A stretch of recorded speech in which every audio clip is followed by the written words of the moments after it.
Hebrews chapter 1 from verse 1 to 3, when he spoke about him as the son, he called him the brightness of his glory. It's called imaging. Sonship. If you see my son, he's a small version of me. In fact, some of the characters I exhibit, at 6 months, the mom will look at him and say, this is you. And I can't deny it. It's imaging. The guy is a hard man. You can't stop him. What kind of stubbornness is this? He took it from somewhere.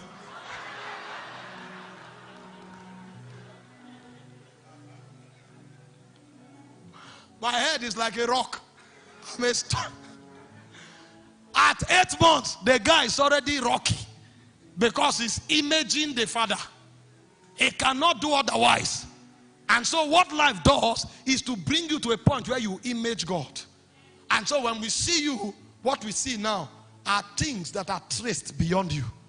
We begin to hear echoes, characters, conducts, operations that are deeper than you. Even if we probe you to your last ancestor, we know that this goodness is not in them. We know that this brokenness is not in them. We know that this kindness is not in them. Yes, you are a bit you are kind, but we know this thing didn't come from your father, because your father was not so kind. You are so broken. Your father is humble, but your grandfather is arrogant. So when we trace your lineage, we know that some of these godly tendencies you are exuding now is because you have boycotted a natural lineage and you have connected to a spiritual lineage. And so when life begins to prompt you, you begin to resemble God. That resemblance is what we call the fullness. Because when God dominates you, he permeates you. And that permeated version of you is what reveals God. This is beyond talking about God. This is becoming like God. This is beyond coming to church. This is reflecting God, even in the market where we find it. Most times, what happens is in church is masquerading. Everybody is acting pious, sanctimonious. Find them in the office. Find them in the midst of heated argument. Find them in the market. You will discover there is a spiritual bipolar disorder taking place here, infused by religion. But a man who is yielding to life, it becomes natural. Even in the heart, the heat of argument and controversy, he's the way he is. He's stable. There's gravity. That one has become a son. That's the type God can vet and say, this is my beloved son. He is like me in all conditions. But you don't read that, you become that. And the way you become it is through the promptings. Sometimes you are reading the Bible and then you see a verse and life stops you there. Life will stop you there. And you will look at that verse. Sometimes you will weep. Is life walking? Sometimes somebody is preaching a message and a word comes, life catch it and it puts it on your heart. The whole message is not what you are looking for. It is that capsule of life that came in the word that blesses you. Because he said the words I speak is not a lecture. It is spirit and life. So as God is talking, that capsule will be the one consistent with your fall. And so it will hit you and life will keep it on you. Like an antidote, it will saturate a portion of you and kill it. Because what life will do is that it will mortify. Light mortifies. Life mortifies. Light transforms, but the presence transfigurates. And so when life begins to walk, it brings sonship out of you. And the way it does it is that it mortifies the fall. It mortifies the flesh. It kills the dictates, the promptings of the flesh. If you read this same scripture, now we are talking about Romans 8 verse 2. As you come to verse 19, you will see what the Bible says. It said the earnest expectation of creation waited for the manifestation of the sons of God. That means what he was doing in verse 2 is to culminate in verse 19. And then if you read verse 21, he said creation is in bondage. But creation will be set free when sons arise. The word set free in verse 21 is the same word set free in verse 2. It's called elutero. Because when life begins to work on you, there is an intrinsic ability that comes into you. That ability of life is what mortifies the flesh so that the glory can arise on your inside. Many people have Bible verses, but they've not given life a chance. Because sometimes you can read a Bible verse and then life will whisper behind that verse, take a 3 days fast. The power of that verse is not that you recited it, is that you were able to pick what life whispered under that verse. That one is the power for sonship.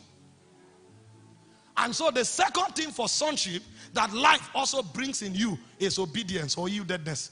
It says, as many as are led by the Spirit of God, they are the sons of God. So 2 things happen when life is at work. Number 1, image. The image of God begins to form. And that image of God forms because of the mortification that life brings to the flesh.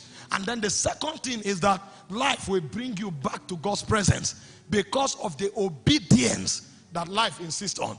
If mortification and obedience does not take place, you can never come to the fullness. If you like, be in church for 30 years, you will see how helpless church will be to bring you to the fullness. If church will help you, it's because life, through the words, through the worship, we collide with you and you will respond to life. Many times, people refuse to respond to life until the pastor by the Spirit is compelled to give a commandment. They will still not obey. And then they brag that they've been in church for 10 years. No. It is mortification and obedience that produces imaging and yieldedness. And it is those 2 that allows life to have its full measure. And when life begins to have its full measure, then fullness can begin to happen. We have too many Christians who don't look like God. We have too many believers who are only professing to be Christians, but when you see them in their original element, you will know that something else is powering them.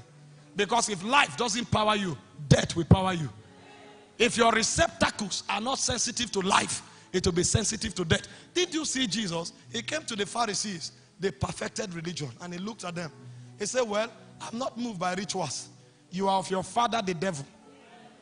The lust of your father shall ye do. Because that intrinsic one is superior to the extrinsic one. That inner one is superior to the outward one. The outward one can be a lie, but the inner one can never be a lie.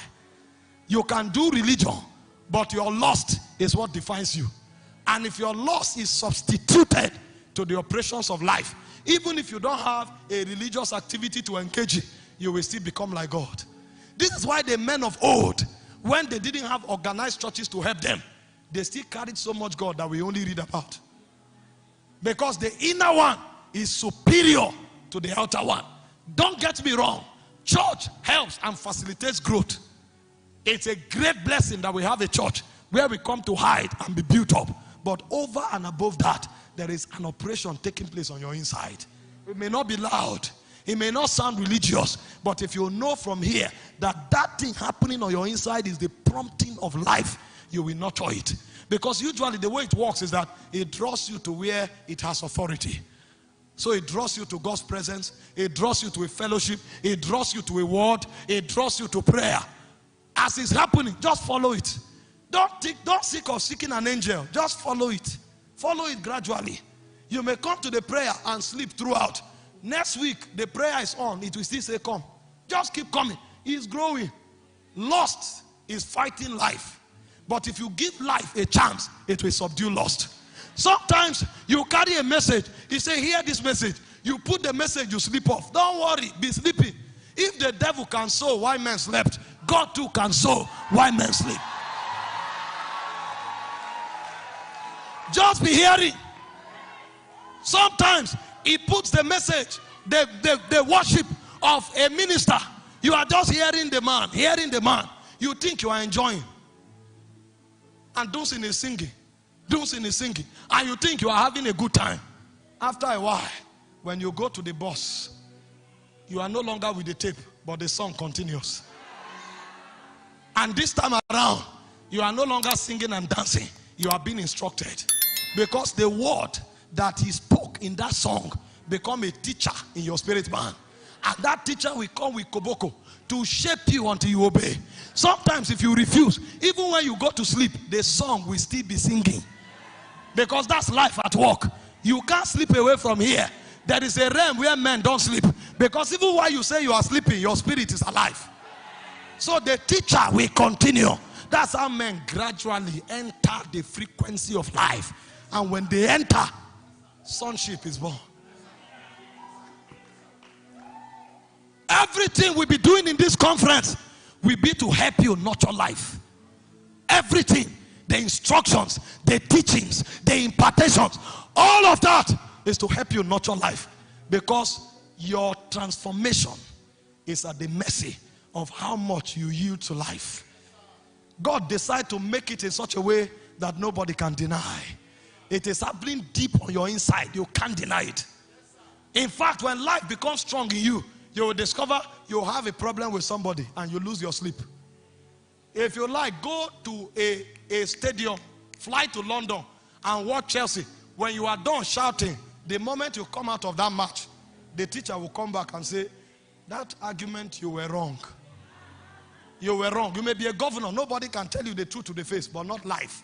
The voice of life will rebuke you, and it will rebuke you without quoting the words. It will tell you you were wrong. In fact, it will go further and tell you you were manipulative when you were talking. And when you want to argue, you say you are becoming a beast. And if you don't stop, you say if you don't stop, you will die. Nobody can tell you that. Some people are so big that even their pastor are careful in talking to them. Not life. Because life is immortal. It existed before you were created. And so there's nothing you become that life will fear you. The ministry of the fullness. It's an organic ministry. It works in the hearts of men with a desire to mortify their flesh so that the propensities of the spirit that is locked in them can find expression. Aliyah, hey, Aliyah, hey, Aliyah. You see, when this thing began to grow in me, I didn't know what it was. There was a time that life began to subdue me. Life began to subdue me. I was struggling with lust. Our world is wicked. You turn to your phone, you see naked people. You turn to movies, you see naked people. You say, okay, you are no longer watching. You go to the market, you see naked people. What do we do? Should we go and hide in the bedroom? I will take 3 days and fast. The moment I'm coming out of fasting, I'm seeing a naked person. How are you? I'm looking for where they say big. You are looking for where they say big. It's in front of my house. Does this look like a shop? And the devil keeps sending arrows. Sending arrows. Lord, what do I do? I've heard people's messages. I've applied them. I've asked for counsel. No one is working. And the Lord told me, the answer is on your inside. Follow the promptings. Follow. Follow. There's a realm called the invincible realm. Follow. And I started listening. And the first place it started from, it said, forgive. It didn't talk about lust. Forgive. And I'm a high-tempered person. If you try it, I tell you immediately. It said, no, don't respond. Forgive.